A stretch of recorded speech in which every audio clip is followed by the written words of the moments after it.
Students, welcome back to my channel Vinay classes. तो आज प्रश्नावली 4.4 और पहला प्रश्न है त्रिभुज ए बी सी का एक रफ चित्र बनाइए यानी खींचिए।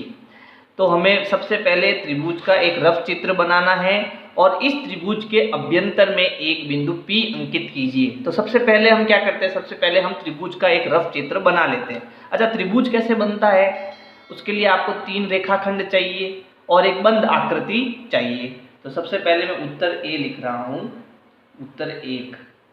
इसमें मुझे क्या करना है, एक त्रिभुज बनाना है। त्रिभुज में मुझे कितने रेखाखंड चाहिए, 3। तो मान लो मैंने ये 3 रेखाखंड ले लिए, है ना, ए बी, फिर बी से सी और फिर वापस सी से ए। ये मान लो मेरे पास 3 रेखाखंड है और मुझे इनको जोड़ना है और एक बंद आकृति बनानी है। तो सबसे पहले मैंने क्या करा, ये एक रेखाखंड लिया, फिर दूसरे वाले को ऐसे जोड़ा और तीसरे वाले को ऐसे जोड़ दिया।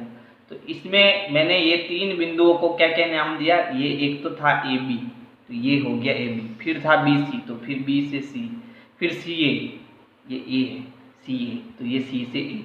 तो ये हमारे त्रिभुज के तीनों बिंदु भी इसमें आ गए।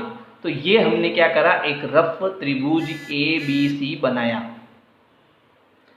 अब प्रश्न कह रहा है कि इस त्रिभुज के अभ्यंतर, अभ्यंतर का मतलब अंदर की तरफ, अभ्यंतर में एक बिंदु P अंकित कीजिए। तो इस त्रिभुज के अंदर कोई भी बिंदु ले लो आप, जैसे मैंने मान लो ये एक बिंदु ले लिया और इसका नाम क्या है P, तो इसको एक P नाम दे दिया, ठीक है। और उसके बहिर्भाग यानी बाहर भाग में, बहिर्भाग में एक बिंदु Q अंकित कीजिए। तो इसके त्रिभुज के बाहर मैंने एक बिंदु यहाँ एक ले लिया, दूसरा बिंदु, और इसका नाम मैंने क्या बताया, Q बिंदु बताया। अब बिंदु A के अभ्यंतर में स्थित है या बहिर्भाग में स्थित है, ये जो आपका बिंदु A है वो आपका अंदर है या बाहर है, ये भी हमें बताना है, ठीक है। तो बिंदु A न तो अभ्यंतर है, न तो अभ्यंतर है और न ही बहिर्भाग में है, न ही बहिर्भाग में है, ठीक है। ये बिंदु A कहाँ स्थित है, ये त्रिभुज पर स्थित है, ये त्रिभुज पर स्थित है, ठीक है। भाई अंदर कौन है, अभ्यंतर कौन है, बिंदु P, बहिर्भाग में कौन है, बिंदु Q।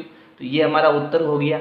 अब दूसरा प्रश्न देखो, दूसरा प्रश्न है संलग्न आकृति में 3 त्रिभुजों की पहचान कीजिए। यानी यहाँ पर मुझे एक त्रिभुज दिया हुआ है, उसमें मुझे 3 त्रिभुज बताने हैं। अब बताओ, इसमें आपको 3 त्रिभुज ढूंढने पड़ेंगे, है ना। इसके अलावा बी में क्या बताना है आपको, बी में 7 कोणों के नाम भी बताने। अब इस त्रिभुज में आपको 7 कोण ढूंढने हैं। अच्छा, फिर सी, इसी आकृति में 6 रेखाखंड बताने आपको कि यहाँ पर 6 रेखाखंड कौन कौन से हो सकते हैं। फिर डी में बताना है किन 2 त्रिभुजों के कोण भी उभयनिष्ठ है। तो ऐसे 2 त्रिभुज बताने हैं जिसमें ये जो कोण बी है वो उभयनिष्ठ निकले, ठीक है। तो इसको हम जो है हम अलग पेपर पर करते हैं। तो चलो, ये हमारा हो गया प्रश्न। और प्रश्न में सबसे पहले मुझे इस त्रिभुज में क्या बताना है, इस त्रिभुज में बताना है 3 त्रिभुज। तो देखो, एक तो त्रिभुज आपका ये बड़ा वाला, ये पूरा बड़ा वाला हो गया, कौन सा, ये वाला, कि यहाँ पर तो आपका A हो गया, यहाँ B हो गया और सीधा C हो गया, ठीक है। ये D वाला आपको नहीं देखना है। तो एक तो ये बड़ा वाला त्रिभुज हो गया, तो हम लिखेंगे पहला तो आपका हो गया त्रिभुज, ये त्रिभुज का निशान है, कौन सा, A B और C। एक तो त्रिभुज हो गया A B और C। फिर दूसरा त्रिभुज देखो, दूसरा त्रिभुज ये इधर वाला, ये 1 और ये 2, ये लाइन जो है इसको बांट रही है ना।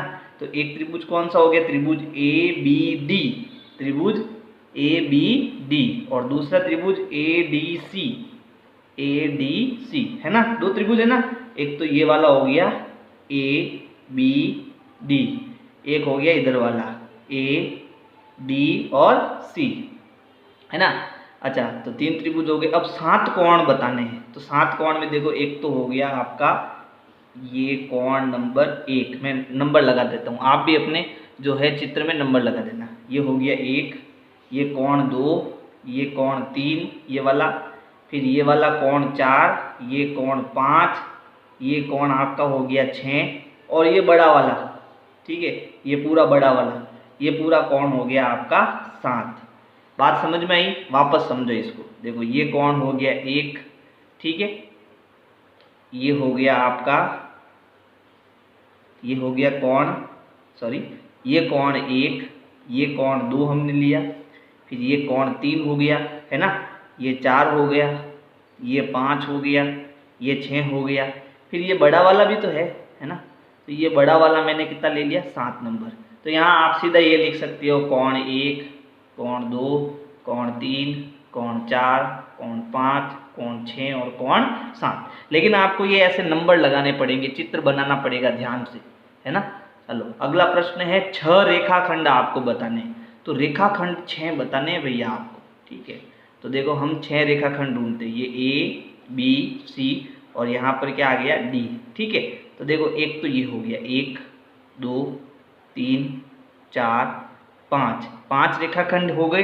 अब 6 वाला कौन सा है, देखो ध्यान दो, ये 6 आपका बड़ा वाला रेखाखंड, ये हो गया 6 नंबर। अब इसको लिखना कैसे है, देखो तो एक रेखाखंड तो आपका है A से B, तो एक रेखाखंड हो गया AB और ऐसे ऊपर निशान, ये रेखाखंड का निशान, ठीक है। तो एक तो हो गया AB, फिर दूसरा ये वाला हो गया, ये वाला हमने ले लिया AB, ये हम ले लेते हैं ये वाला A से C, तो एक हो गया AC, ठीक है। फिर ये बड़ा वाला ले लेते हैं, कौन सा B और C, तो एक हो गया आपका BC, ये हो गया। फिर ये बीच वाला ले लो, चौथा नंबर A से D, तो ये हो गया AD, है ना। अब कौन बचा, तो अब इसमें देखो ये छोटा वाला, ये इधर वाला B से D, ये हो गया BD रेखाखंड। फिर ये इधर वाला D से C, DC, कितने हुए 1 2 3 4 5 6, समझ में आया। चलो अगला देखो, कोण B उभयनिष्ठ वाले 2 त्रिभुज, हमें 2 त्रिभुज बताने हैं जिनमें कोण B क्या हो उभयनिष्ठ। तो देखो एक त्रिभुज तो आपका ABD, ये वाला त्रिभुज है ना, ABD ये वाला त्रिभुज, इसमें कोण B आ रहा है, तो त्रिभुज AB और D। और दूसरा त्रिभुज ये बड़ा वाला AB और C, इसमें भी B आ रहा है, तो कोण ABC। तो देखो दोनों में आपका जो कोण B है आ रहा है, तो इन दोनों त्रिभुज में आपके कोण जो B है वो उभयनिष्ठ है। तो इस प्रकार से आपको ये प्रश्न करना है ना। तो ये सब रफ चित्र आपको समझाने के लिए है ना, आपके उत्तर ये है यहाँ पर। अब ये कोण 1, कोण 2, कोण 6 7, ये सब आपको यहाँ पर नंबर लिखने पड़ेंगे, है ना। तो ये उत्तर सही होगा, सीधा आप नंबर कोण 1 2 3 4 5 6 7 लिखोगे तो गलत हो जाएगा। तो गलत नहीं करना है, आपको क्या करना है, जो चित्र आपने बनाया है उसमें ये कोण भी आपको लिखने हैं, ठीक है। नहीं तो फिर ऐसे लिखना पड़ेगा कोण B, फिर कोण A के लिए आपको कोण BAD, इतना बड़ा करना पड़ेगा, ठीक है। तो अगर मेरी वीडियो पसंद आए तो लाइक करो, सब्सक्राइब करो, शेयर करो, कमेंट करो। Thank you. विनय क्लासेज की प्लेलिस्ट के लिए आपको YouTube के सर्च में जाना है, ऊपर लिखना है विनय क्लासेज और सर्च करना है। इसमें आपको मेरा चैनल दिखाई देगा, चैनल में आपको जाना है। इसके बाद में यहाँ पर देखो होम वीडियोज़ और प्लेलिस्ट का ऑप्शन है, तो इस प्रकार से आप मेरी प्लेलिस्ट पा सकते हैं।